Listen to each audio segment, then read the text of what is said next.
evening. Welcome to the September 4th meeting of the Town of Orange Planning and Zoning Commission. Before we begin tonight's meeting, I'd like to point out the location of our emergency exits. The first one is to my right, your left, in the middle of the room, where most of us come in and exit the room. The other two are, again, to my right, your left. At the back of the room, there's a hallway. One of the exits is immediately upon entering the hallway. The other exit is at the end of the hallway. I'd like to ask those seated at the table to please introduce themselves. Hi, Tammy Costello, Zoning Administrative Assistant. Rick Miangioni. Paul Kaplan. Ozzie Parenti. Paul Denise, Zoning Officer. I'm Commissioner Walter Clark, and Commissioner Judy Smith Morgan will be arriving late this evening. She had a business meeting, and she'll be here as soon as she can. The first item on tonight's agenda is an update of the Marsh Hill Road, Edison Road study. Paul? The closing date to receive any proposals for the study was on Friday. We received 2 responses, one from Brian Miller, one from TPA, and I can circulate those among the... If you could, and then we'll try to get some, we might as well schedule some meetings with those as soon as possible, some interviews with them, and then hopefully some others will come in the meantime. So we just got the 2? Yes. Okay. Why don't we try to schedule, what does the commission prefer as far as the interviews go? Do you want to try to do it prior to or during one of our regular meetings, or just prior to one of our regular meetings, or do you want to try to do it, say, 5 or 5:30 some evening? Any preference? I would prefer to do it, not necessarily on, have to be on our meetings, but on Tuesdays. Okay. Because of other commitments that I have. Okay. Yeah. That's fine with you, Rick? If it's another Tuesday, I won't be here because I'm at another commission member. Okay. Paul is aware of your schedule, though, for wetlands? Oh, every Tuesday or every other Tuesday? Yeah. Okay. I'm here every Tuesday. So Tuesday prior to one of our meetings, we can do interviews. Or before the wetlands meeting, right? No? Oh, yeah, if you want to do it before, that's fine, too. Right, yeah. Or a different day, doesn't matter. Well, Tuesdays is kind of best for Paul's schedule. So why don't we work with Tuesdays and schedule them either prior to our meetings or prior to wetlands meetings. And we'll try to get those 2 interviews scheduled, and any others that come up, we'll try to, I don't know if we can get a couple in, before each meeting or not, but we'll do our best, and we'll try to get on that as soon as we can if we could. The next item on tonight's agenda is a discussion of the sign regulations. Before we really get into this into too much depth, I had called Paul Grimmer from the Economic Development Corporation and asked him to get together a pool of some business owners and also some property owners on the Post Road to have a meeting prior to really get into depth on this, to get different views on this. I know that there are some people who would like to address the commission regarding this tonight, and we might as well have a brief discussion on it now, but we do want to have a little bit deeper discussion after we get some different views as well. And that meeting hopefully is going to take place next Wednesday, I believe it is, the 12th. Would you like to come forward? I see Robert in the back. And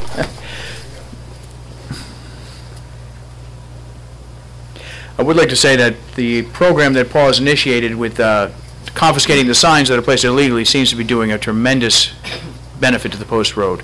And I think it also is discouraging merchants from putting out those type of signs. Robert Kravitz, I spoke to you at the last meeting, and I would agree that the response has been excellent. I wrote a letter indicating that, to my eyes, there were no less than 50 illegal signs and banners, and they have diminished. For purposes of discussion, I'd like to also ask about sidewalk sales, tent sales, temporary business signs again. I'd like to bring that back up. And another issue I think that we should address is real estate signs, which I think are just nothing more than an extension of advertising. Those are the 4 things that come to my mind. Sidewalk sales, real estate, and what was the? Sidewalk sales, tent sales. This past weekend was Labor Day, and people just went hog wild. Better Bedding had a tent sale with sandwich board signs. A business called... they were approved for a tent sale. Okay, just asking. Yeah. They also had the sandwich board signs out.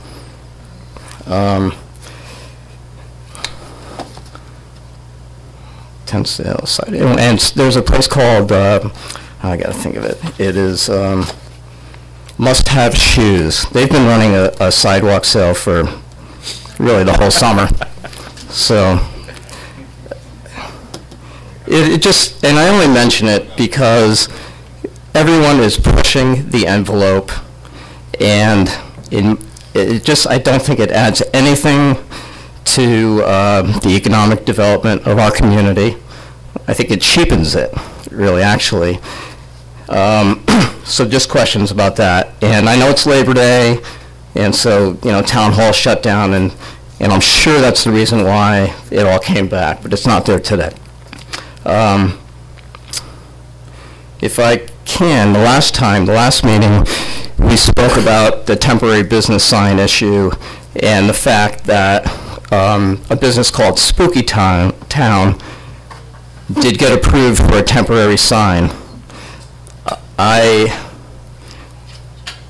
adamantly disagree with that, any privileges being granted to a temporary business, and I really have nothing more to add from our last meeting, except I'd like to introduce a friend of mine, Art Linares, who is the owner of Party City. And at the last meeting, I mentioned that the temporary business that is just, you know, springing up has a very negative impact on a legitimate businessman, and that would be Art. So, is that within protocol? Absolutely. Yeah, because I mean, I think he can probably present his concerns better than I.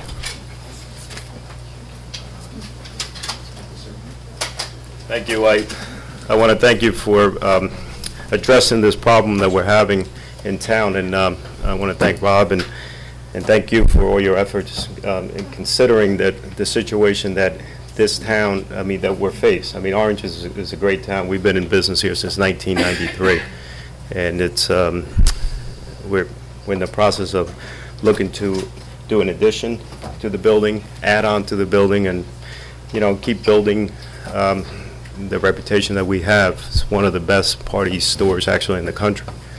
And of course, with success comes the temporary business, and as you can see, that some of this signage that is being put out, we don't have. And I have letters in the past where we have put letters up, put up the necessary signage, and we have received letters that are actually, you know, threaten us with violations of $150 a day and so forth, so we took them down. It's like any other regular business would do that's in business in town. There's a big problem with these temporary stores that are coming in, and you really should consider some of the problems that could occur. You know, this certificate of occupancy issue. Are they paying their due course of taxes to the town like we do for, you know, our share? Do they have the proper fire coding too? That I know with the sprinkler system we have something that at this time of the year is very hard to maintain, and we do with the fire marshal regarding our sprinklers. I mean, this is flammable merchandise. I don't know. It's not on my, you know, I can't regulate what the town is doing. I'm trying to keep up with our portion. Those safety concerns were some of the concerns that Paul echoed as well about the temporary businesses, and I did ask Mr. Marino to look into ways that we can, I think as we all know, we can't ban businesses from coming in and you know, even on a temporary basis, but there are probably ways to regulate that type of business so that we do eliminate the safety concerns. We don't have an answer for you right now, but we are, you know, looking into but I think you really should also be aware that the town of Orange has 3 temporary stores that are opening up. You have Halloween Adventure, Halloween Experience, Spooky Town, and I think one of the reasons that that's happening in this town and it's not happening in other towns is because maybe the regulations are not as strict, and it's something for you to take into consideration. God forbid something does happen regarding the fire codes and so forth. You know, there's also, Milford has a temporary store that's opening up, Spirit, and West Haven is also having Halloween Kingdom, so regardless, we got better pricing. I had to throw that in there, so. But I appreciate the fact that the committee is looking into this. I'll be happy to participate in that meeting next Wednesday. If you contact Paul Grimmer? Absolutely, I will. Great. And I thank you for your consideration on this, because it's something that it's, you know, as local business, it is affecting a local business, and it could happen with other businesses too in the future. Good. Thank you And I very much, for your time. and we'll be speaking again, I'm sure. Thank you. While it's open, do any other commissioner members want to join in that meeting? If we have more than 3, we have to write it up as a special meeting, we have to announce it, so, but it doesn't mean we can't either. He's going to set it up for the 12th, I don't know if he had the time yet. I'm not sure if he set the time. 12th is next Wednesday, I believe it is. Yeah, no, I may have commitments in the afternoon if it's the morning. What time, how late? It's maybe like 2 o'clock or 1 o'clock. So something, say, noonish or something would fit your schedule, or prior to that? Okay, I'll mention that to Paul Grimmer tomorrow, and I'll have him send you an email and put it in the loop there. Great, thank you. Any other discussions about the signs?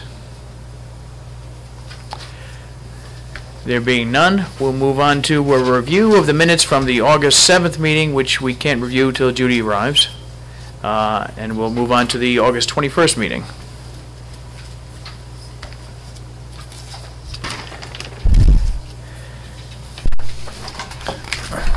I had something. Let me, page 2. 3rd paragraph down. Yeah, that should be you and not Judy. No, I am in there. I think it should be with Paul. Oh, Kaplan, you're right, yeah, it's Paul Kaplan, yes. Right? Yeah, you're right. Okay. In the 3rd paragraph, it says, Chairman Clark noted for the record, Commissioners Mangione and Smith Morgan were absent. It should be Commissioners Kaplan. And one other, Tammy, on page 3, Ernie LaJoya's name. It's L-A-G-O-J-A. L-A-J-O-J-A. L-A-G. L-A-G. Yeah. O-J-A. We've got to change that in the 7th as well.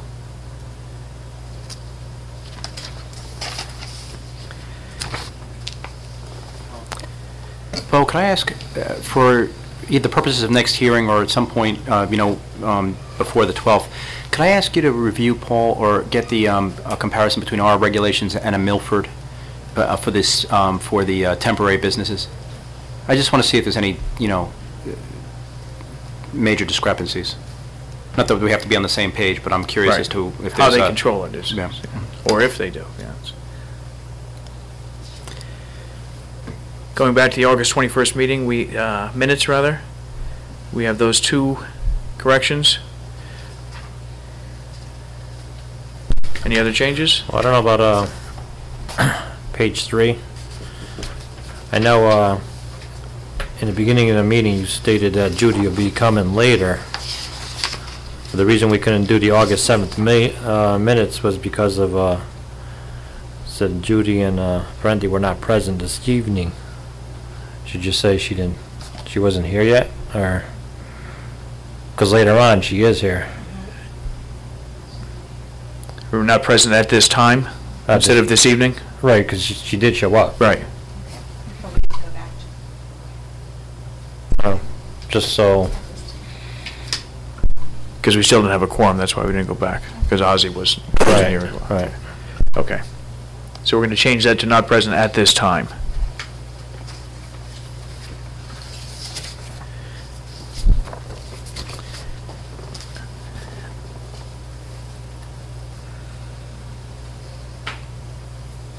Make a motion to approve the minutes as amended. I'll second that. All those in favor signify by saying aye. Aye. Yeah. Motion passes 3-0-1.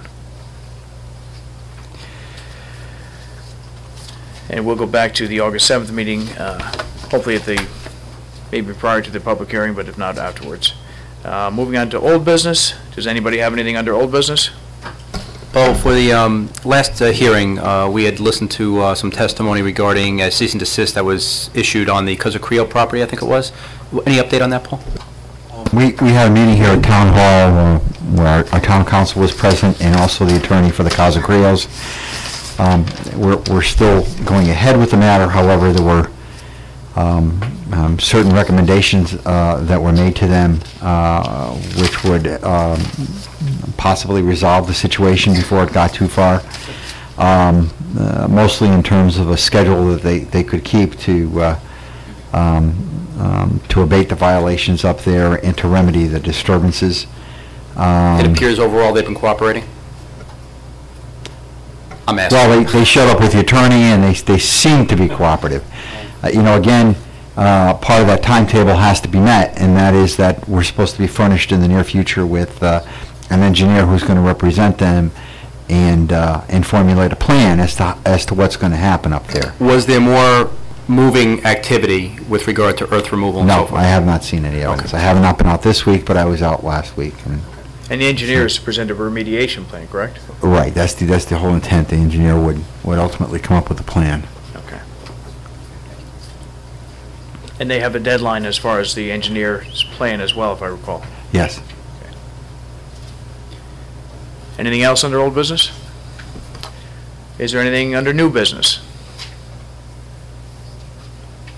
Hearing none, we'll go to the report of the zoning enforcement officer.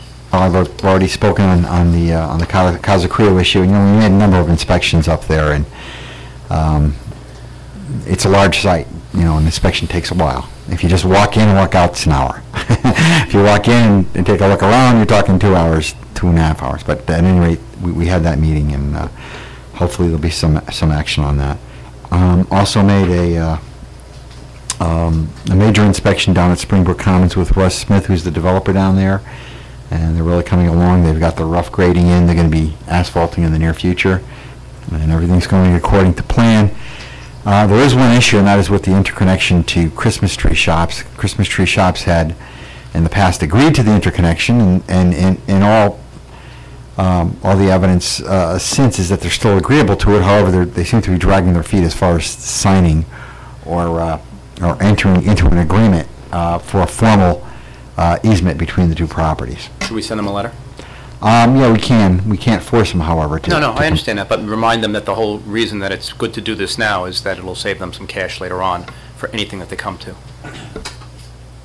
They've also got a response from Webster Bank with regard to the site plan you recently approved. Was it a positive response? It's a response which is a lot more than what happened in the past, and I think once we start talking, again, logically, there's no other way to go for them. I mean, they're going to have to pay for it in the future if the interconnection isn't made now, and if it's made now, it's at no cost to Webster Bank. So.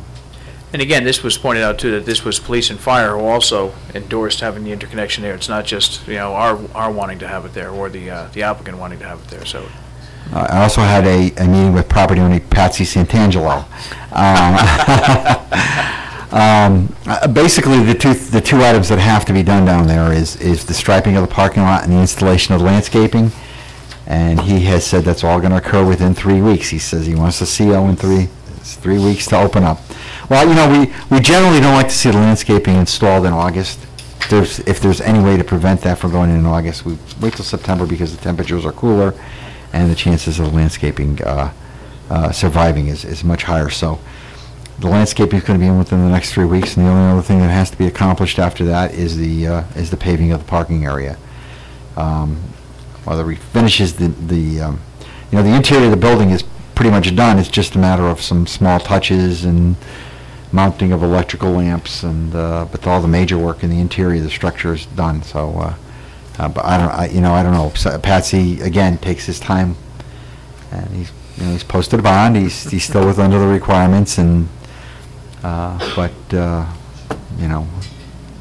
sometimes you see him there for a few hours. Sometimes they miss a day, but that's the way the job's been progressing. But the landscaping should be in within 3 weeks, and the parking lot should be striped.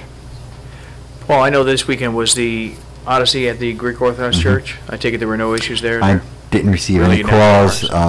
In discussing it with other individuals, it went well, and didn't seem to be any incidences. And they usually have a big staff there. I did stop over late on Friday, and people were going in there, and they had good traffic management, and I didn't have any issues on.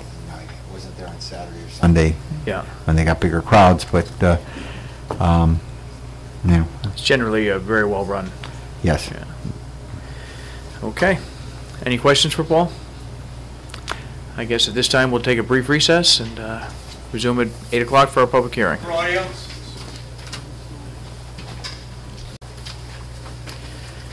Good evening. Welcome back to the meeting. At this time, we're going to begin the public hearing portion of our meeting. Before we do, I noticed there are several more people that have entered the room. I'd like to point out again the location of our emergency exits. They are the main entrance and exit to my right, your left, in the middle of the room. The other two are located in the hallway to the rear of the room, again to my right, your left.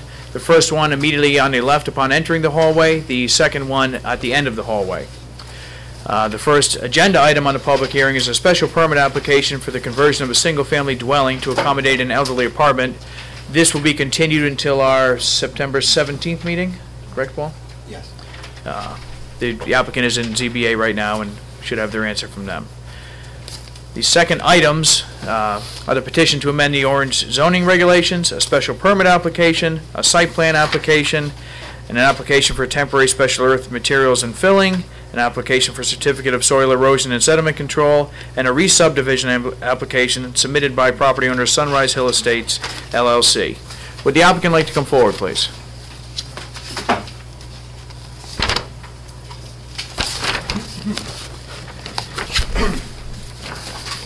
Good evening, Mr. Chairman, Mr. Denise, ladies and gentlemen of the Commission. For the record, my name is Mr. Miller. Good evening. My name is Joe Porto. I represent the applicant, Anderson Wilcox Corporation, regarding the matter that is now in front of you.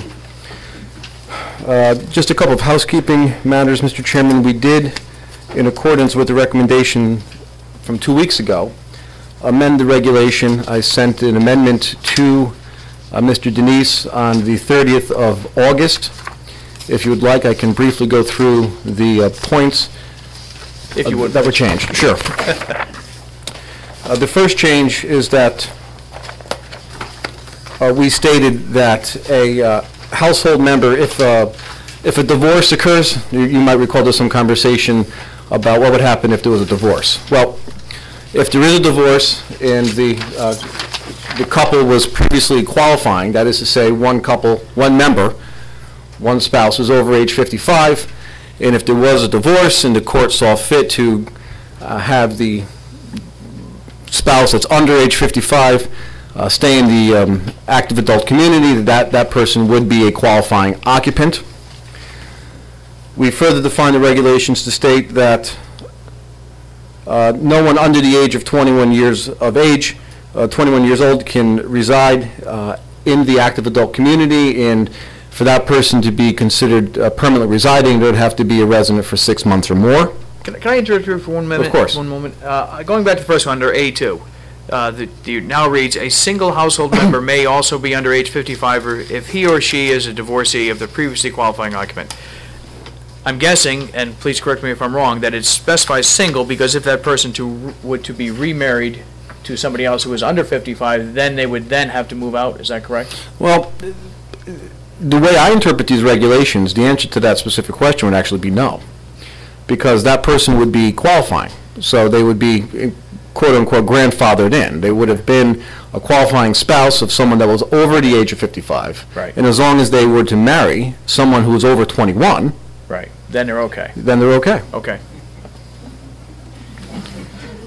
If they had a kid, that's no good. If they had a kid, They've then got they 6 bounce months out, to go out. Okay. which is what I'm getting to right now. Okay. Sorry to interrupt. No, no worries. And paragraph A5 has been reworked to state specifically that any couple or resident, if they adopt, have born unto them, or otherwise come into possession of, a child that is under the age of 21, who is going to be there for more than 6 months, then they must make accommodations to move out.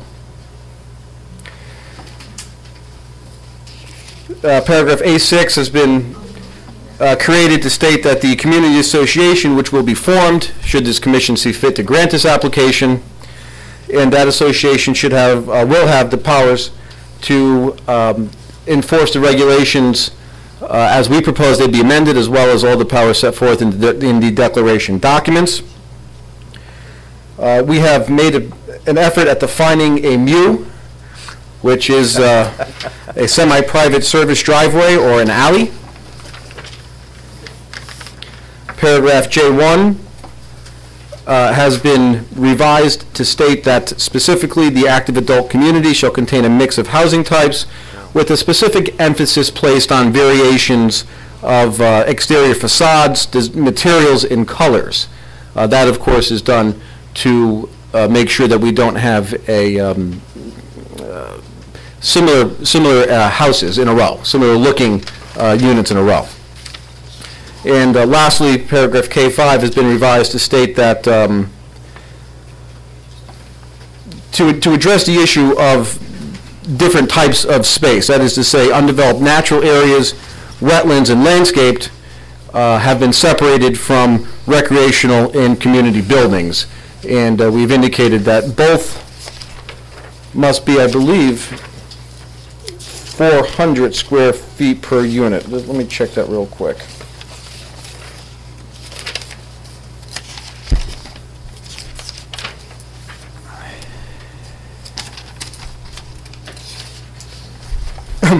That is correct. So those are the changes which I believe addressed the points that were brought up 2 weeks ago. And as I indicated last time, we've had the opportunity to put on all our experts. I believe we've put in all our evidence. Mr. Gordon is with me this evening. I'm certain he would relish the opportunity to speak to you for a little while, and together we'll respond to any questions that the commission may have. I have one question before you leave. We discussed that there were going to be 11 units that were going to be market controlled, I guess we'll use that phrase. Correct. Do you have a plan or a statement as to how they're going to be market controlled? In other words, go ahead. In other words, yeah, I think you mentioned they would only be allowed to increase the price by a certain percentage per year and so on. Do you have that drawn out in a statement that you could submit as evidence to the board, that this is the way that these particular units are going to be market controlled? That is going to be in the declaration. I don't have it with me, but yeah, I can get it for you. The answer is, yeah, or I can send it to Attorney Marino. Okay, Attorney Marino was in the room. Okay. I believe he's going to be back. Okay, because I have another question for Mr. Marino as well. One of them is we had the Mr. Gordon assured us that there was going to be water pressure. I believe in the minutes it was up to 68 pounds. But perhaps if we're going to adopt this type of regulation, we should mandate that any development of this, because these buildings are close together, that we have a minimum water pressure of, say, 60 pounds, which the testimony is that this will be in excess of 60 pounds, but perhaps we should include that minimum in our regulations. Is that, I have heard no testimony, is that the requirement in other? It's not a requirement, but you have to have a certain amount of water pressure for sprinkler systems to work and to have good protection and actually good water service for the residents. Is 60 pounds going to do it is the question? Well, I believe 60 pounds would be more than sufficient. It's probably well over what you get from most wells, first of all. And you might want to phrase that, though, instead of saying, specifying a certain pounds per square inch, identify the pressure sufficient to sufficient to assure that sufficient to assure fire protection and exactly. Sprinklers. In the opinion of the fire marshal, right? Yeah. Okay. So if we get to that point, I'd like to incorporate that into some type of a regulation if we go there. I would also note that we received letters from both police and fire addressing that cul-de-sac extension. I presume they've made their way into the record. Right, they did, and that's to do with the subdivision application portion of this, because we have to, if we go forward with this, again, we discussed the extension of the cul-de-sac, which would be in excess of the 1,400 feet, which is our limit, but we do have the ability to waive that limit and go forward. Another thing I wanted to address, and maybe Mr. Gordon did address it and I didn't catch it, but there are going to be recreational facilities proposed to do with this project. And I also know that this is a 5-year project, I believe, for completion. At what point will the recreational facilities be in place?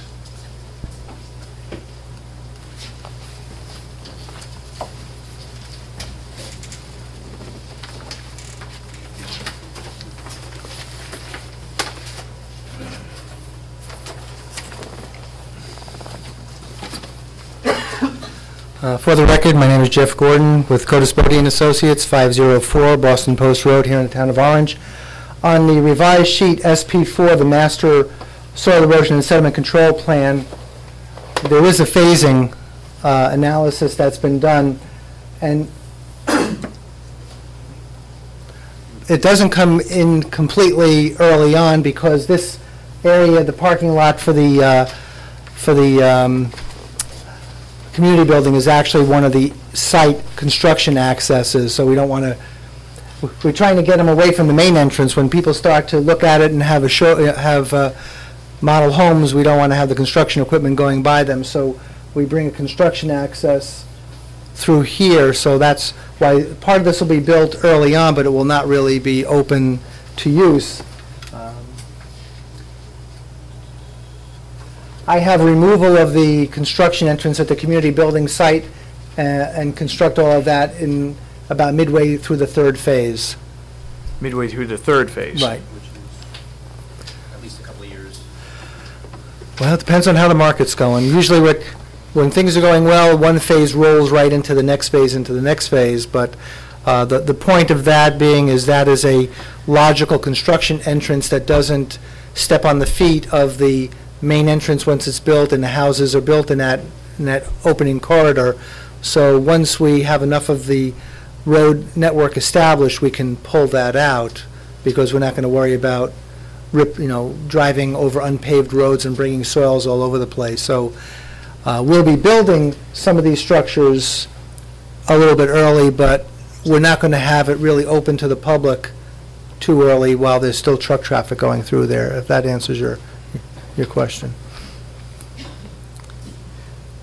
Paul, in a case like this where it's a private development, do we hold a bond to ensure that these facilities would get built or not typically? I would say it's probably a portion of the construction is incorporated into the bond. We're more concerned with the road construction, yeah, infrastructure, sewers, those types of things. If you're looking for protection of who's going to buy the home there, if they don't get a swimming pool or a tennis court, yeah, that's not really the purpose of the bond. Okay. And lastly, I know that the applicant has stated that all of these homes will be sprinkled, and of course we could make that a condition of approval, but I think if we're going to adopt this type of regulation, that should be incorporated into the regulations, that any type of this development be serviced with sprinklers. Those are some of the concerns that I have. Do any other commission members have any questions or concerns for the applicant? Just back to Paul for the bonding. Why wouldn't, we're approving, if there's a project that's approved, it's approved as a whole. So shouldn't it be bonded to make sure it's completed? I mean, especially because if they default and leave, someone else has to pick up what's there. I guess you can, you as a commission could require that be incorporated in the bond. Normally the bond is related to all site work, infrastructure, drainage facilities. Bond, right? Right. Well, I would think this project's a little bit. Well, that's what I was Above going. that. That's where I was going to. We wanted to discuss is a way to protect people who may purchase homes in the early stages, and things happen. Businesses go out of business, and just to protect their investment if possible. I don't know if we can legally do it. I don't know if we have the power as a zoning authority to do that. And maybe Attorney Marino could comment on that.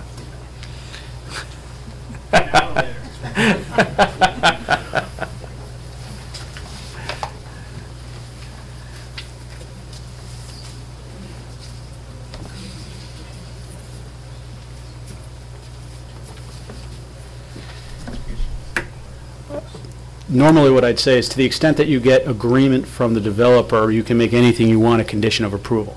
What I would suggest in the first instance is reach out to the developer and see if they would consent to such bond. It would make matters much easier.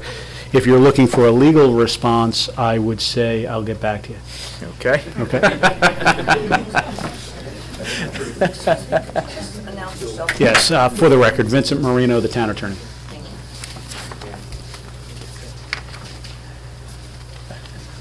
Again, as to the matter of the tennis courts, the pool, and the community building, we could build some of those elements earlier, but it's the parking lot access by which the trucks are going, so, Okay. you could have certain of these elements in place, even though they're not generally open to the users at that I time. think that would be a good way to work it if we, if we go down that route. We could have them built after a certain percentage of the units are in perhaps, with the understanding that obviously it won't be open for service, but the facilities themselves could be in place. Mr. Chairman? I also believe that you can, like you was starting to say, that you could set thresholds that by a certain number of units being built, something has to be in place, and that may be some sort of alternative or used in conjunction with the bond. Okay. Thank you. Are there any other questions or concerns from the commissioners? I don't know if this would be for Jeff or Mr. Porto. Is there any provision or thought to golf cart use on the property? I know in some of the communities down south, they utilize carts to go visit home to home. I didn't know if you'd thought about that for this property, or if that would be strictly prohibited. And I had asked early on what the speed limit would be for the development, and you thought 10 to 15, or... Right. As for the golf carts, no, I never thought of that. But a handicapped individual who has a motorized vehicle, that's always... Right. So, I think the point is that any person that was handicapped, that required assistance in that way, I mean, that would obviously be something that would be prohibited and permitted. But I would also point out that the regulations don't prohibit anything either. So my sense would be that that would have to be something left to the association. And if that were found to be a problem in some way, either be a danger to other pedestrians, because this is a walkable community, and if we had somebody that was buzzing around in a golf cart and others felt that there was some risk, then that would be something the association would address, kind of point specifically. Of course, the exception being, as we just pointed out, that someone that required assistance would obviously be entitled to keep whatever vehicle they had. And yeah, in the speed limit, we're 10 miles an hour. Well, before you leave, I got a question for you. Great. On for occupancy, A5, you have with reasonable time. If someone's a child under age 21, what would reasonable time be? Well, the thinking there is that they would have to be able to have enough time to list it and also purchase another home. So while that would be an event that would trigger an expulsion, for lack of a better word, we don't want to make it so penal that they find themselves on the street. So again, reasonable time would have to be a term that would ultimately be defined by the association. Specifically, I don't have a number in mind, but I would think something in the neighborhood of months would be within the realm of reasonable.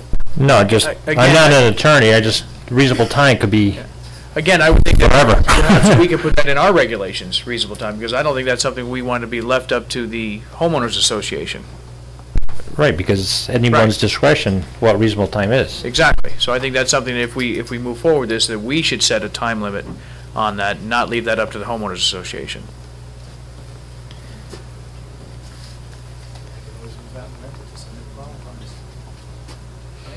Yeah.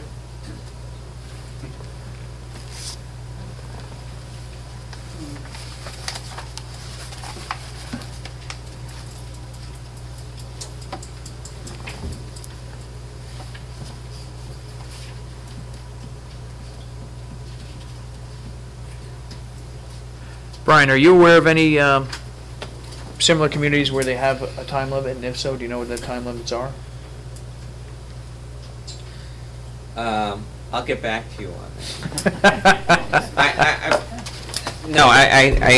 I'm not aware of any specific time limits like that. I think it's, that other regulations have provisions for hardship.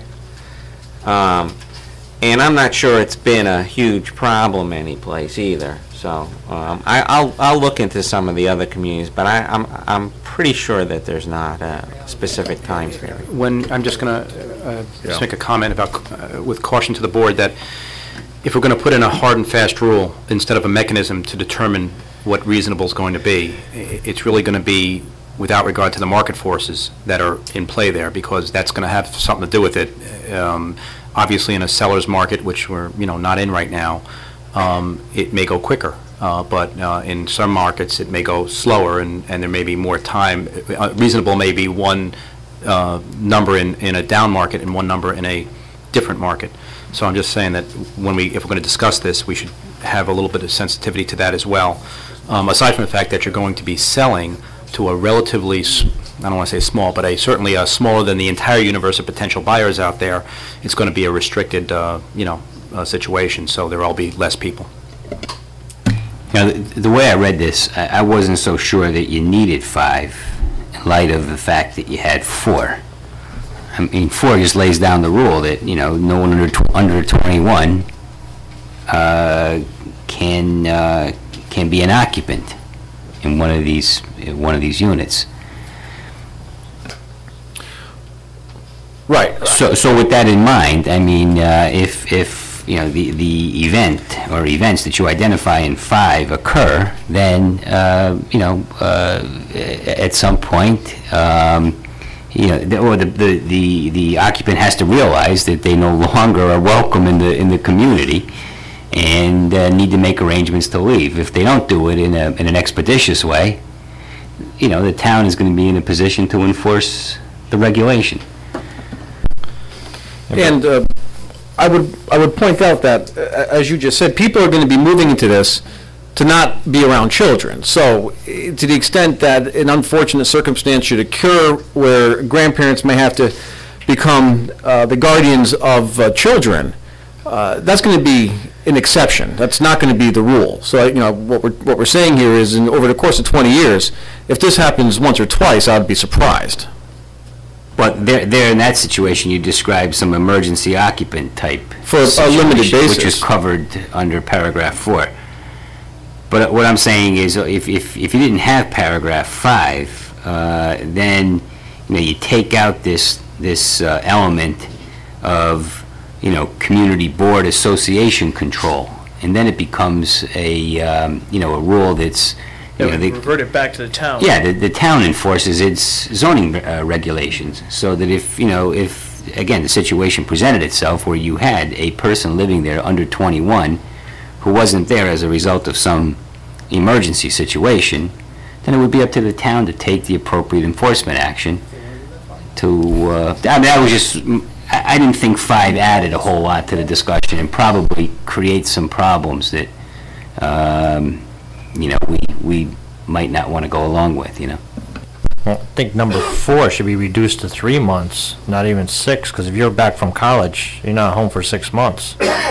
And you don't want a situation when the kid is there for 6 months, takes off for a month or 2 and comes back and says, I'm not a resident, I just came back. I mean, he could do that back and forth.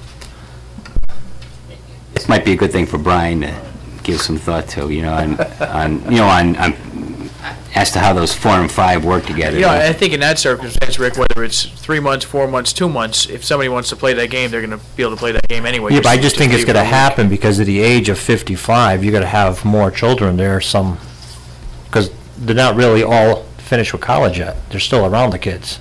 Well, I think that you may have a little game playing for students who aren't in the public schools. But frankly, if they're if they're a resident, if they're going to the schools in the town of Orange, they're residents. They have to list an address. So if the address is at this location, we know they're permanent residents. And it's a little fuzzy on the 18 to 21, but frankly, I think it's a little less critical, too. So, I've always said if there's school buses pulling up into the development, then Paul ought to get a call and go out and see what's going on.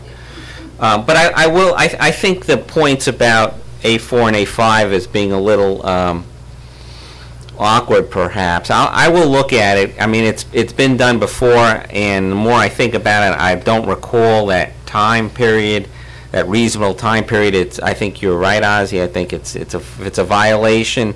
There's hardship provisions. If there's a violation, it's a violation, and it moves forward. And frankly, zoning violations, as I understand it, don't get resolved in a matter of weeks anyway. There's all sorts of time periods where things can get resolved.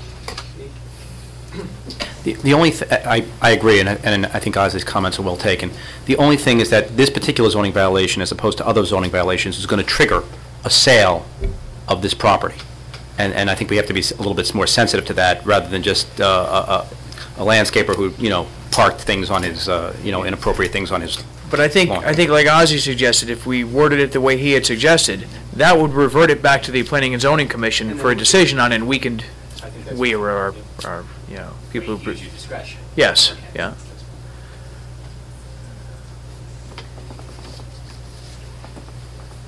So Ozzy, your suggestion would be to scratch 5 altogether? Well, yeah, I mean, again, Brian's got a little more experience with regulations of this type. I mean, I'd want him to take a look at it, make sure we weren't missing something by doing that. But yeah, I think, I don't think 5 really adds much, given subsection 4. In fact, again, I think it, by making reference to the community board, the association, and giving them some discretion. Well, we in can make the, that decision. We don't have Yeah. to do it, in accordance to other regulations in other towns. We can make that decision on our own, and I don't think it's something we have to research. I think we Yeah, should no, I would go take, for what this commission feels comfortable if we should, so choose. I would take 5 out, yeah. Are there any other questions or comments from the commissioners? Any questions or comments from the public for the applicant? Please come forward, state your name.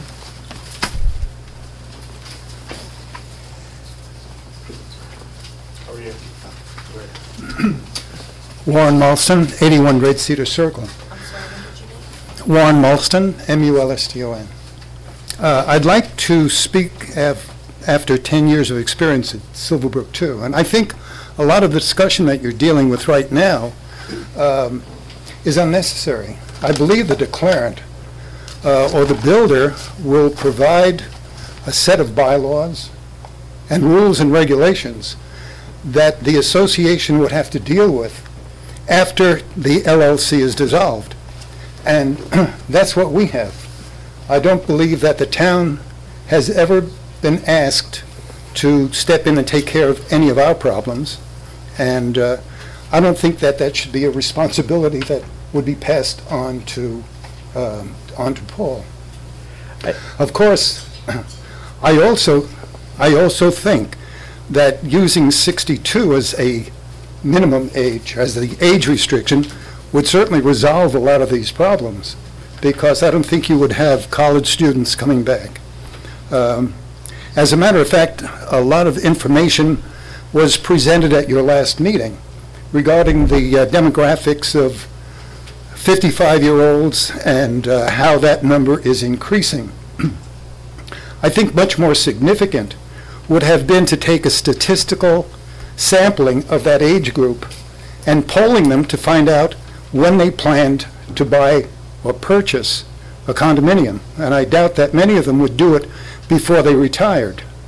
And so I'm just leaving this sort of input with you. I believe that the bylaws that they would leave with the association when they go would be more than adequate to cover any of these regulations, plus an executive board and all the rules and regulations governing them.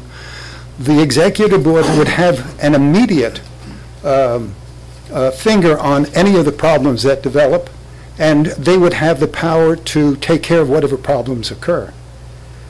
My assumption is, and we have plenty of lawyers in the room that can answer this, is that if we don't have a mechanism in our regulation to enforce it, if the executive board of the homeowners association chose to, say, allow people of age 21 to live there for 4 years or so, if we don't have some type of mechanism to specify what, or to at least give us the authority to address that, then we could not address that at any future date. And if the homeowners association chose, wouldn't anticipate it, but if they did so choose to allow people of age 21, say, to live there for 4 years, we would therefore no longer have the authority to do it because we didn't have it addressed in our regulations, which, and You know, as I said, we've got attorneys here to tell me if I'm wrong or not, but that's the way that was my concern with it. Put it this way, I wouldn't want to guess. Yeah. I would put it in there as a last resort if they had issues that we had to resolve. Yeah, that's why I thought if we have it in the regulation, then if, you know, if the homeowners authority doesn't resolve it, or doesn't resolve it to our liking, that we do have the authority to use our own discretion to enforce it.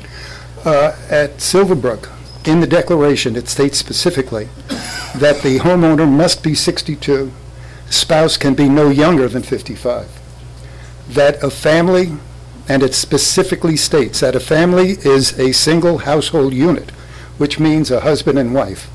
In one instance, it was a brother and sister where the sister was a caregiver. But we have 2 people are allowed at Silverbrook, and that's all. We are allowed to have visitors for 30 days. That's a maximum.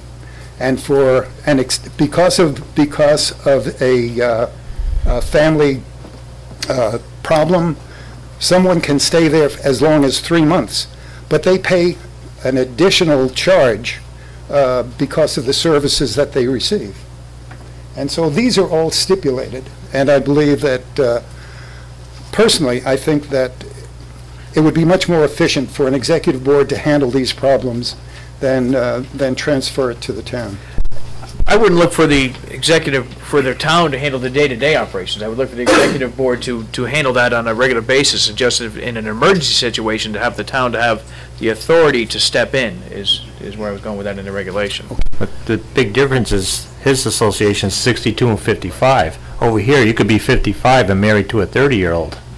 Well, that's why Or that's why those will have more issues with this type of, your situation's a lot better. Well, I don't think you've established the age restriction yet, or have you? No, we haven't established anything at this point. So that's one of the reasons that I injected this information. Right. We're listening, but I mean, there is clearly a difference between an active adult community and a senior community, and while they are both age restricted, there is a big difference between them. Right, and it's not that until you decide what the age will be. Thank you. Would anybody else like to come forward? Please come forward, state your name.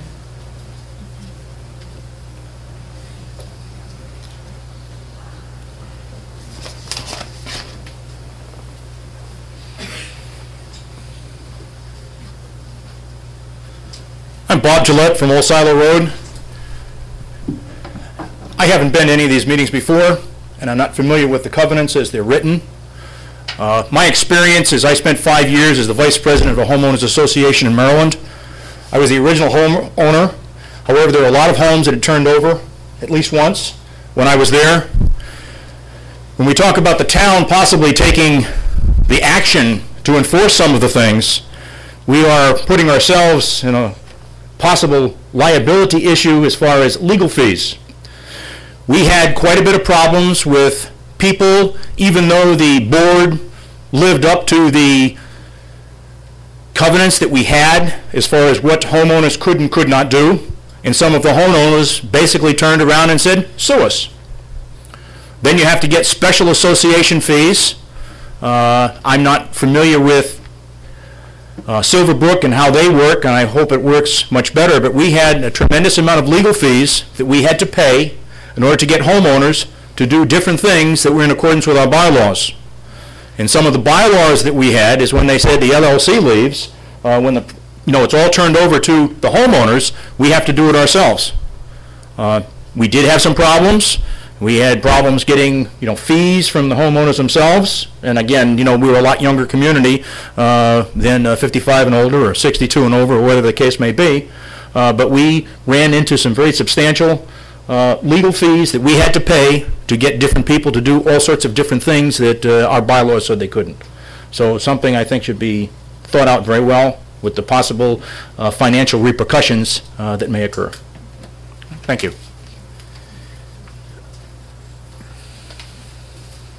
Vin, do you have any comment on that?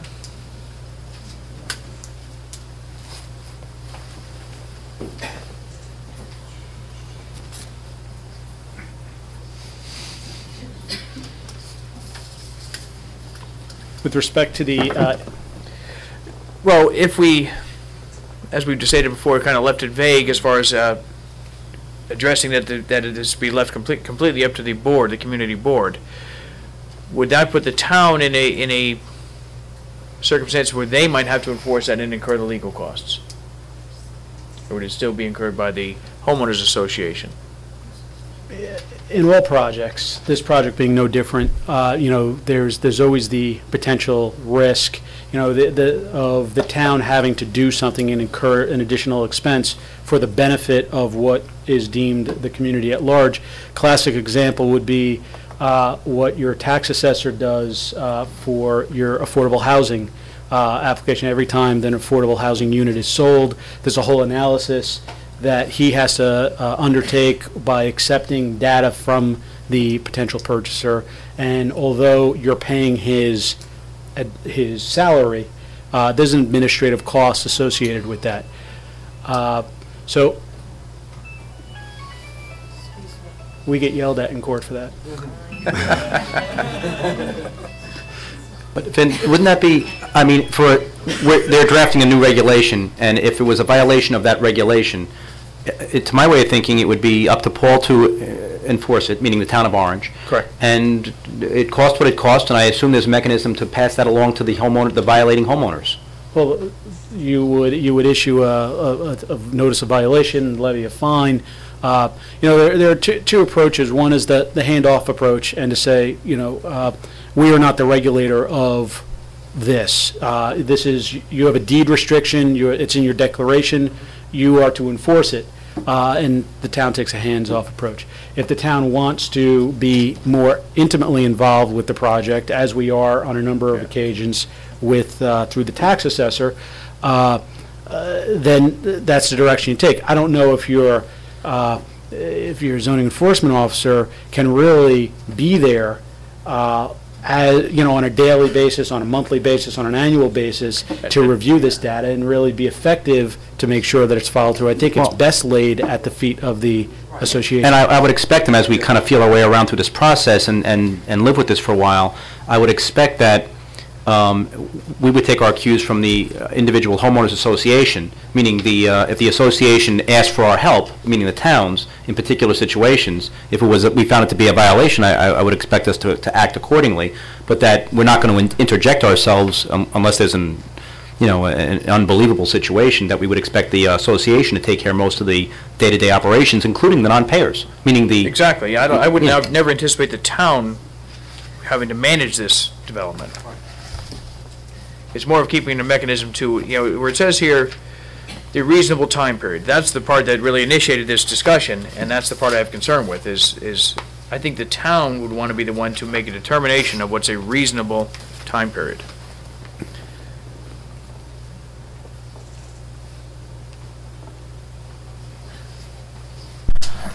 If someone had a child there, for some reason they said, going to the Orange school system, I want the bus to pick them up, the association, they say, go ahead and sue me.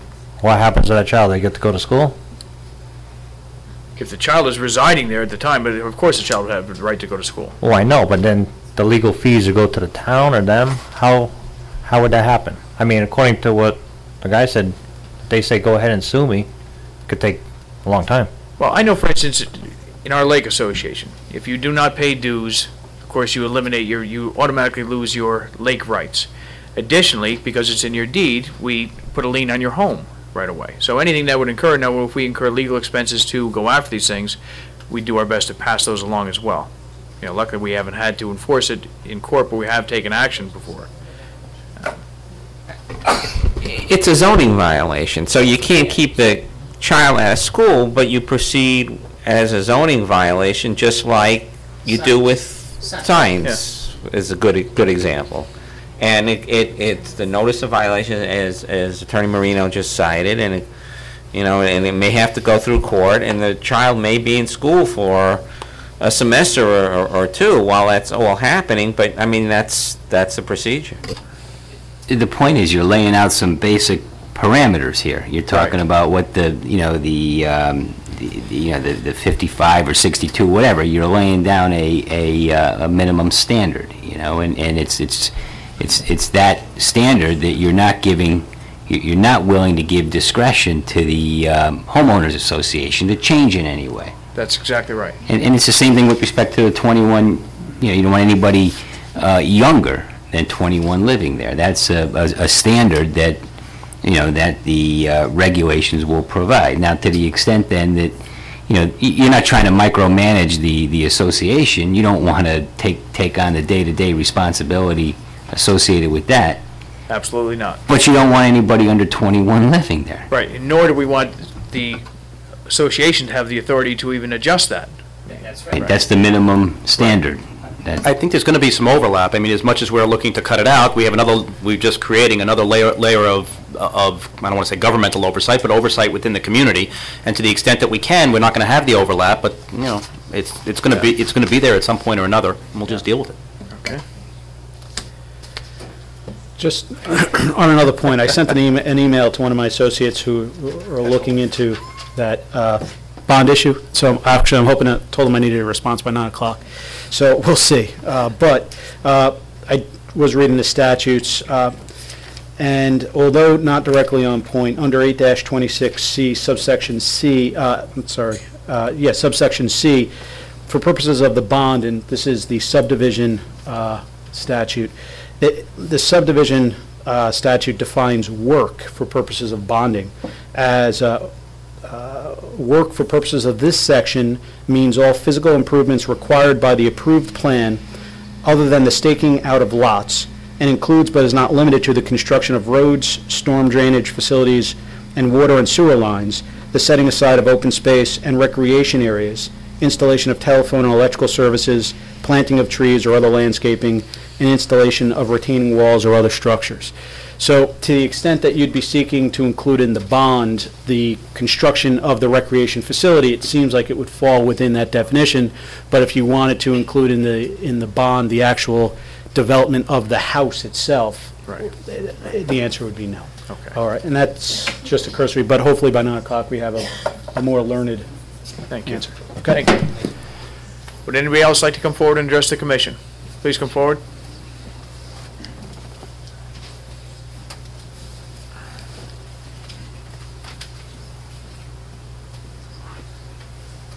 Michael Schwartz, 1006 Grassy Hill Road. I just have a couple of quick, questions or considerations. It's my understanding there's a age-restricted community in West Haven that was restricted for a couple of years and wound up changing and went back to a, age-unrestricted facility. So my concern would be that as these regulations are getting hammered out, we want to make sure that this can't happen, because one of the key things about having the senior complex that's appealing is tax revenue without school impact. But if it becomes unrestricted, we could wind up with a situation where you've got 142 units, average 1 or 2 kids. That can be very impactful to the town.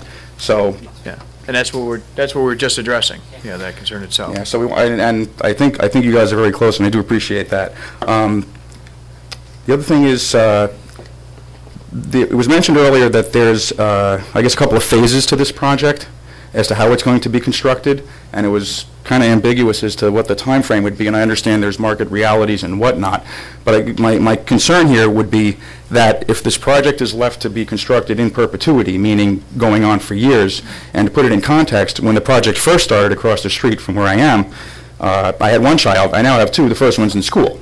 So, I'd like to see it completed before I send the kids off to college. So I don't know if there's some way we can put some kind of reasonable cap on the construction window for this project so that we don't have the constant noise and dust of the construction that's going on across the street like we've had for the last couple of years. Yeah. So if we could do that, that would be very helpful as well. Let's see. Yeah, I think you guys pretty much nailed down about the role of the town versus the homeowners association, so I'll cross that one off my list. And those are my concerns. Hopefully you guys will keep that in mind. Thank you. Thank you. Would the applicant like to address Mr. Schwartz's concern about the time frame? Again, we'd like to just go right through with it, obviously, but I believe that we showed four phases. Some of the phases will be a lot shorter than others, And some of them will be mostly infrastructure, others will be just building out houses at one point. We would generally look at this as a 5-year program. That's usually what you're dealing with a permit. And then you can go for extensions of a section of that if need be. You would stabilize different phases before you would generally roll into another phase. So this is normal course of business. We don't see this thing stretching out unduly. It's not, our goal is to get in and get out, obviously, but I believe the normal window is 5 years, and then you can ask for extensions on that. So by statute, it has to be completed within 5 years then, without seeking an extension, is that correct? Yes. Okay. Would anybody else like to come forward? Jim?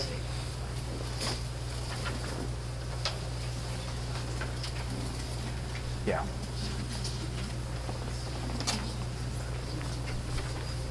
All right. Good evening, Jim Zioli, 177 Old Tavern Road. There.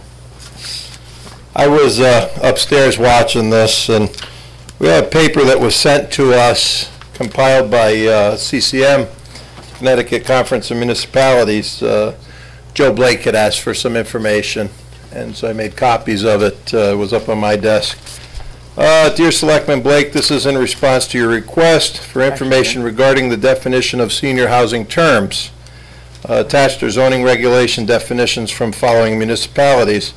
And it has 5 for senior housing, it has 6 for active adult housing, and then 5 again in age restricted. And some of the questions that you guys seem to keep chasing around the bushes here are in there.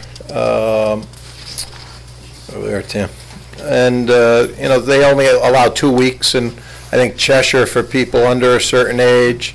Somewhere else they're not allowed at all, but there's some helpful information in there, and it was compiled by Connecticut Conference of Municipalities, which we belong to as a town, and I hope you find it helpful. And it just came to be while I was sitting upstairs watching all of you, so I ran off some copies and see if it pushes you along. Maybe Mr. Miller's familiar with some of those other communities already. So, thank you. Thank you, Jim.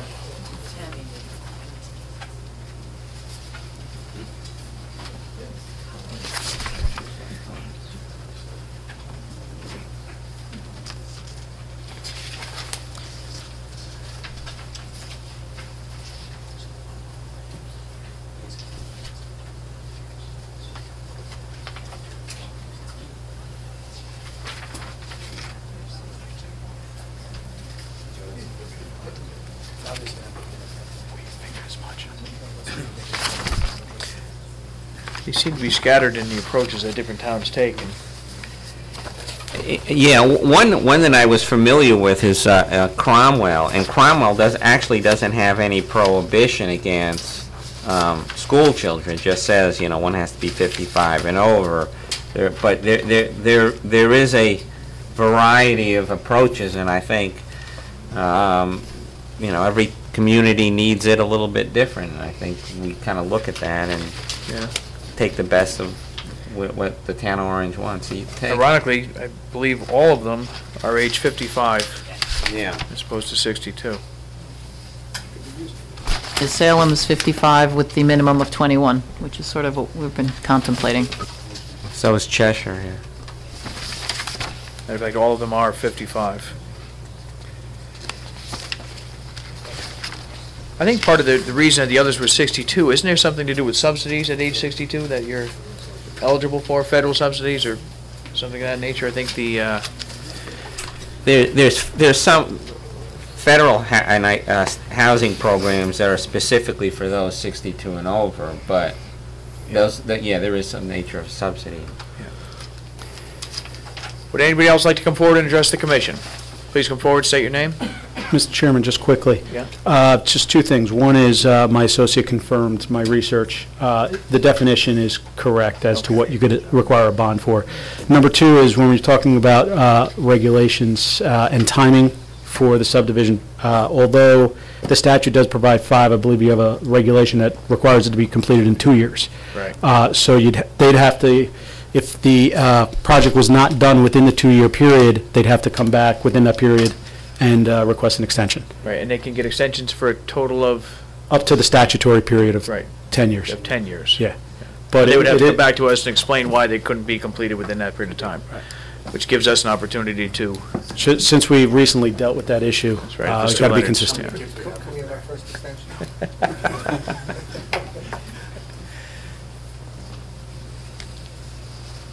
Good evening. Good evening. My name is Cheryl Schechter. I live on Old Silo Road. I apologize that I did not attend the first two meetings. I understand this is the third meeting. What is the pre-construction price of the units? Yeah, we've not yet determined specifically what the pre-construction price is going to be for the non-price-controlled units. Okay, do you have any idea about the range? Because someone had told me the 300,000 to 400,000 range. There is that certainly correct? going to be a large number in that range. Okay. I just want to make sure my facts were correct. If you don't mind, I apologize. It sounds like you're probably going to pass this community, but I would like to read a statement. It may be a little bit too late, but again, my name is Cheryl Schechter. I live on Old Silo Road. I've resided there for 13 years and have always enjoyed the rural character of this town. I've always been in favor of open space acquisitions because I believe it adds to the beauty and the preservation of our landscape. I was quite shocked to first read about plans to change the planned Sunrise Hill Estates from 21 private homes to 142 cluster houses on approximately 36 acres. I hope my information's correct. Well, it's incorrect. Let me stop one thing, because it's been brought up several times, not by yourself, but this is not a cluster development. Cluster development, you take your allotted development, say it's, and it's also incorporated in the first selectman's letter, former first selectman's letter, but a cluster development, you take the amount of lots that you're allowed to get in a certain parcel, you group them all together and leave the remaining spaces open. And it's typically done to the same density that you allow in your regular subdivision. So in case you, the example in Mr. Goldblatt's letter is they have a 30-acre lot that would allow under current acre and a half zoning 20 homes. So you would take those 20 homes, group them all in a small area, and have that additional acreage open. So this is not a cluster development, by definition of cluster development. These will be individual homes? Some are duplexes, some are triplexes, and some are individuals. But that really, you could set up a cluster development anyway. I mean, it's just that this really does not meet the definition of a cluster development. I think what Cheryl was getting at, that they're clustered, meaning they're put together. Yeah. There's a And lot they of are. units within a smaller amount of, 21 homes versus 142. Well, that was actually Quite a huge- 22 homes and additional 6, I believe it was, that they were going to come back for. Up to 31 total. But go on.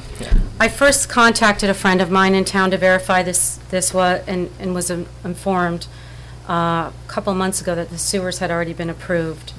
I had planned on attending the public hearings here about this community, but I had no knowledge of the meetings, although I read all the local and town papers. And frankly, I was outraged that no one in my immediate community knew that these hearings were taking place, and that no one I've spoken with on my street or in my neighborhood is in favor of this project. I understand no one's attended these meetings and spoken out against it, and I was quite shocked. I understand that the community is for seniors, not exactly seniors, but for active adults 55 and over. The average price of homes starting at the $300,000 to $400,000 range, which I believe prices many seniors in our community out of the market. So, which leads me to believe or ask the question, who are they really building these homes for? I live directly off of Grassy Hill Road. We are looking at an additional possibly up to 300 plus cars coming out onto Grassy Hill Road daily. I would like to know what they've planned to do in terms of lights and traffic congestion at that intersection in that immediate area. As it is now, I have a difficult time pulling out onto Grassy Hill Road from my street. Just I know that we went over the traffic reports over on 2 of the meetings that we had. And in regards to our meetings are posted, Tammy, when is it? Is prior to January for the entire year. When they're posted, the times of them, and our agendas are available as of the Friday prior, or? Okay. On the Friday every, it's So Friday there's a every legal meeting. notice specifically for these These appear in the matters. paper because these are public hearings, so these are published twice, is it? In the New Haven Register. Okay. Yeah. Yeah. So there really is, there's many avenues to find out where our meetings are and what's on the agenda, and these, as I said, any public hearings are posted twice in the local paper, which in our case is the Register. I must have missed it. Just to finish, not only is the idea of putting 142 units on 36 acres unsightly, but frankly, I'm outraged that anyone in this town thinks that this project is in the best interest of this town. How is the overpriced, crammed-together project going to add to the quality and rural character of Orange? Once this project is approved, who will stop adjacent landowners? For example, the rest of the land that Heinz owns, and there's land directly behind my property facing 34, from stepping up and claiming their piece of the pie and offering it to more low-income and subdivision-type homes. As far as I am concerned, and I think I speak on the behalf of several of my neighbors on Old Silo Road, I believe this project serves no purpose for our town but to drive down all of our property values in my neighborhood. The house that my family and I have worked diligently and cared for over the past 13 years will instantly descend in value as soon as this property is approved. I am urging the Planning and Zoning Board to reconsider this project for what it is, a big mistake for the town of Orange. Again, I realize it might be too little too late, but I felt I had to speak my mind. Thank Michelle, you. just so you know, we haven't voted. This is all still information that we're getting, so. Yeah. Okay, thank you. Thank you. Would anybody else care to come forward and address the commission?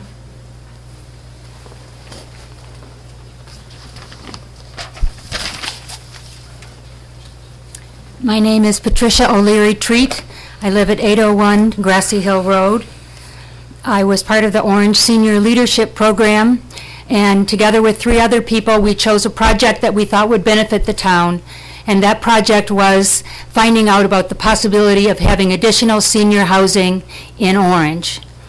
And in connection with that, we found 100 people that were over the age of 60 who very much wanted, being citizens of this town, to be able to stay in this town. As I understand it, there is no other place that senior housing can be built and still have a public sewer access. So for anyone to say, oh, I love senior housing, but I hate this project, doesn't realize how restricted we really are in area that is available to us. And I strongly feel, as an independent person, that this should not be an issue of Republican versus Democrat. There are both Democrats and Republicans that are very eager to find in Orange senior housing. So let's not make it into a political football that is shot back and forth between parties. Thank you. Thank you.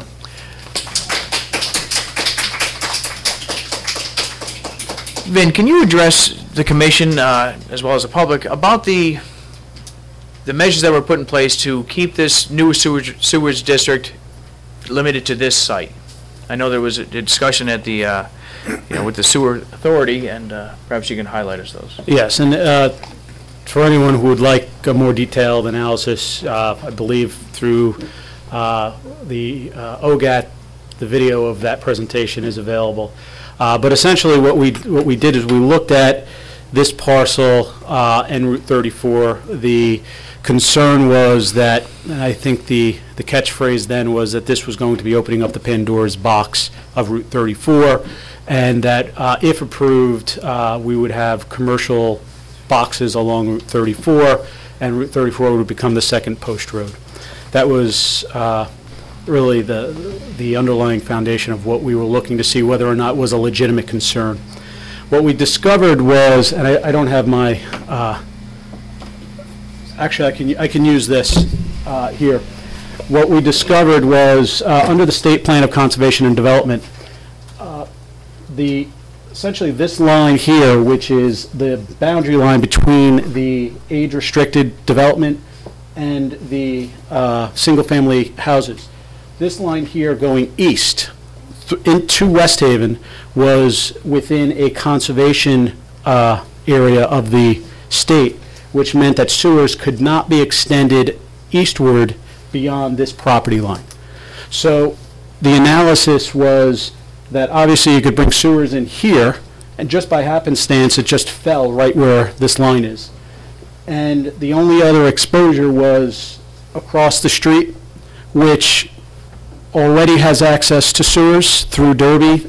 This, for those who don't know, the Hine property across the street is not exclusively in Orange, it's also in Derby. Derby sewers are already on that property, and what that property owner could do if they wanted to is backdoor the sewers coming right through with their existing property. There'd be little that the town of Orange could do to prevent sewers across the street.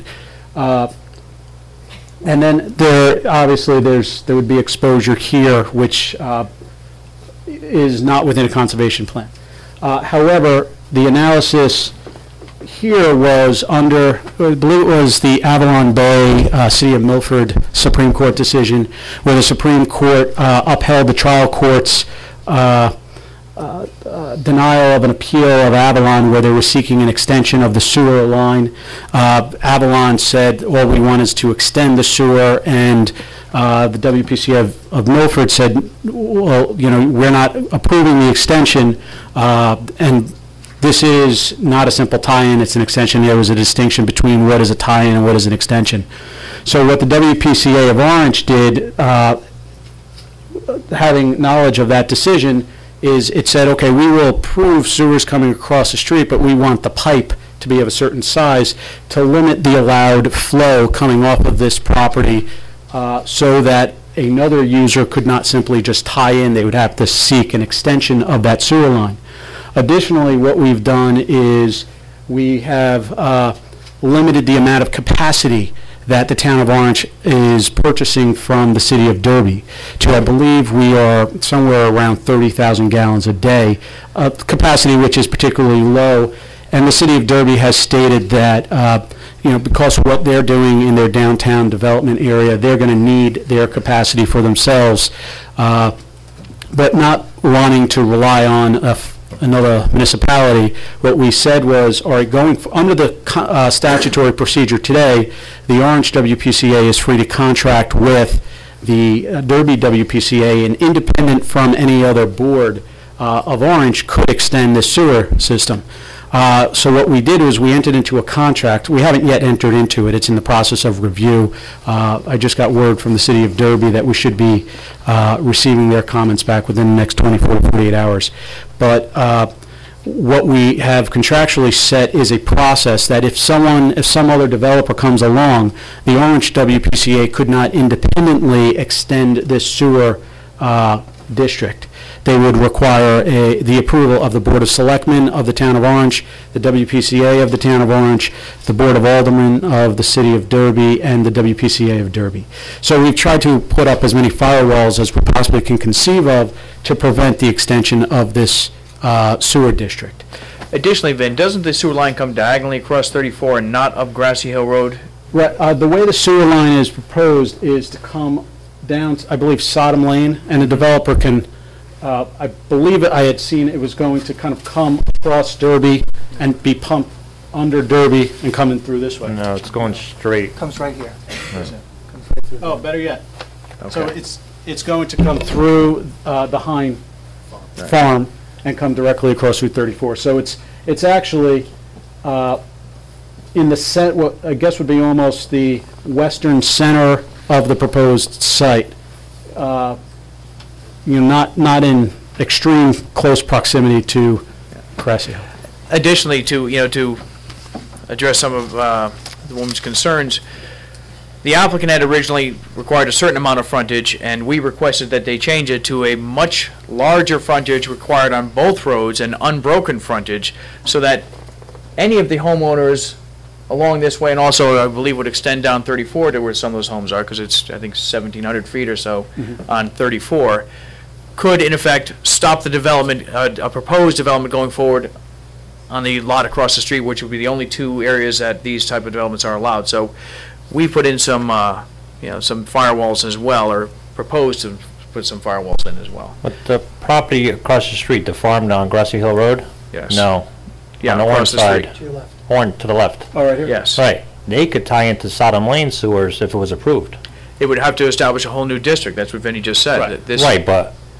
Well, just as Right. anybody could attempt to, they would have to sue their way Yeah, in. But I mean, because this project sewer is a private sewer line, that's why they can't tie into it. Well, actually, the Orange WPCA has not yet determined whether or not it's going to be public or private, although I believe it is preferred to be a public. It's private once it enters the site, but it will be public under the state road. The concern over here, though, is I don't see as particularly relevant to this project, only because this would require an independent line up Sodom, and yes. Right, just like they did. Arguably any Could be developer. exactly what they did, just on the other side. Right, any developer could come along and say, I've reached out to the city of Derby, they've agreed to sell us capacity, and, this is the way we want to come. However, here we're not coming under a town road, we're coming under a state road. Here you'd be coming up a town road, so you'd require Board of Selectmen approval to come up the town road. And here... Grassy Hill is a state road, 121. Sodom Lane is not. Okay, yeah. Okay? Yeah. So you would have that issue, but it would be independent. And, there's nothing you can do to prevent a developer from trying. You can't, and I can't stand here and say a developer's not going to try I mean, tomorrow. a developer could try that same approach anywhere in town, for Right. instance, really. I mean, there's really nothing to stop them. But they're not going to tie in from here. Right, because that's a private Because sewer main. at this point, it's private. Right, it's private, right, that's why, yeah. And a couple of things. You mentioned the conservation easement. There's an actual conservation easement that runs from where to where? If you look at the State Plan of Conservation and Development, the Office of Policy and Management has designated areas of the state of Connecticut as different districts, thank you. And certain areas are considered residential, other areas are considered conservation. If you look at the map, it begins along this eastern boundary of the proposed site, and it kind of flounders across Route 34 in this area here, and then it goes eastward along Route 34. And one of the comments that I had made at the Sewer Commission was, I don't think it's just happenstance that when you go to West Haven, it's developed, and you come into Orange, and it's not developed, and you go into Derby, and it is developed. If you look at the plan, the State Plan of Conservation and Development, in those other municipalities, they're designated differently than they are in the town of Orange. So, we can applaud all the tough efforts of our commissions over the decades and centuries, but I think that the State Plan of Conservation and Development had a lot to do with the development of Route 34 in Orange, because in certain areas, you're not permitted to bring in sewers. So I'm just trying to get to that exactly. The conservation easement that you discussed. It's not a conservation easement, it's a conservation designation. It's not an easement, it's a designation by the state of Connecticut. Okay, and I just want to explore that a little bit, Okay. because how is that different? Does that allow for sewers? Do they need state approval to go into Route 34 and bring the sewers down? Yes, in order to, what they would have to do, if a developer wanted to bring sewers into an area where sewers are not currently permitted because of the designation by the state, and they're referred to as conservation and open space, and so that's not exclusively referred to as conservation. But for the sake of discussion, we'll just call them areas where the state does not permit sewers. The process would be that the developer, or we'll call the applicant, would have to make application to OPM, the Office of Policy and Management, to change the designation. And the OPM officer would then reach out to the town for input on whether or not the town felt that designation should be changed in that location. And then it's a process of by OPM, and I had asked the question because, again, we can't assure to a certainty that things could never get done. I asked the question of the gentleman's name will come to me that I spoke to. It's in my notes. Where is he from? I mean, from OPM? From OPM. I asked if that had occurred in recent history, and the response I got was no. Where does the court system fit into this? If a one of the, I think, concerns that a number of residents have is that it opens the door to other development there. Even if this board is very aggressive in trying to clamp that down. What happens if it goes to court and there's an appeal process? What effect relative to this conservation area, or but not easement, is my concern? In other words, where does OPM fit into that? OPM fits into, if, for the sake of discussion, if for the area east of Baldwin Road, if a developer said, all right, we have acquired 40 acres over there and we want to put in an identical development in this area, and the development would require sewers, the developer would have to make application, because this is an area that is a sewer avoidance area. They would have to make application to OPM to change the designation to permit sewers to come in.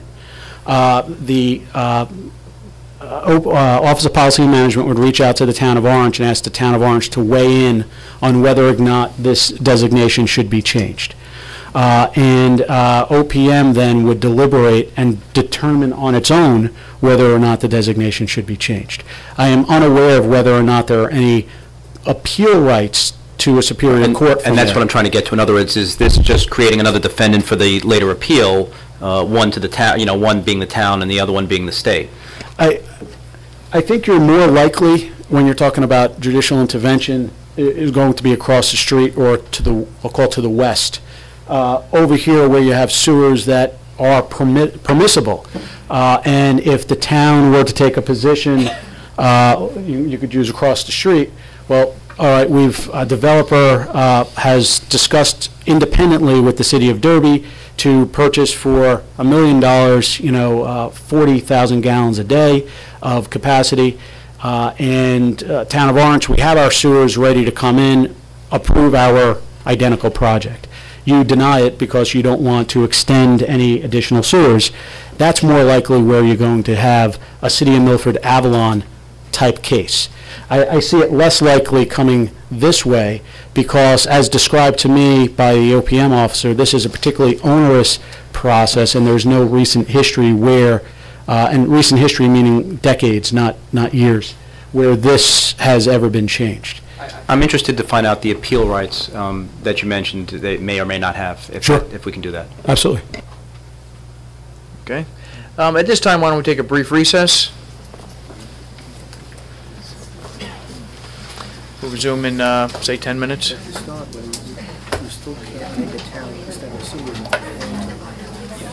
You can't unless it's a simple time. Right. You can't force them to extend.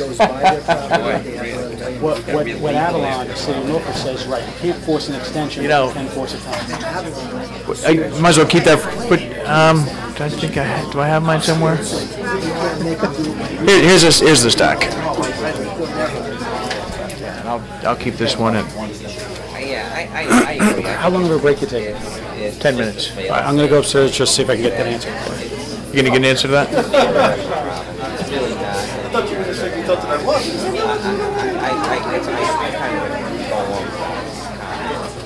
And just looking through all these, I assume what we see appears to be a fairly good record and sampling, but I don't see anything. Well, really nothing we can lift from it. They're all scattered as far as the roads. Yeah, well, I mean, they can lift what you want to lift. Like I said, 55 is one of the fast ones, so I think that's fine and appropriate. I don't think it's a huge. No. I feel like it's better. Yeah. I assume it's public, I don't know. What's the problem if it happens? Magic is 62 versus 55. We were just talking about 62 was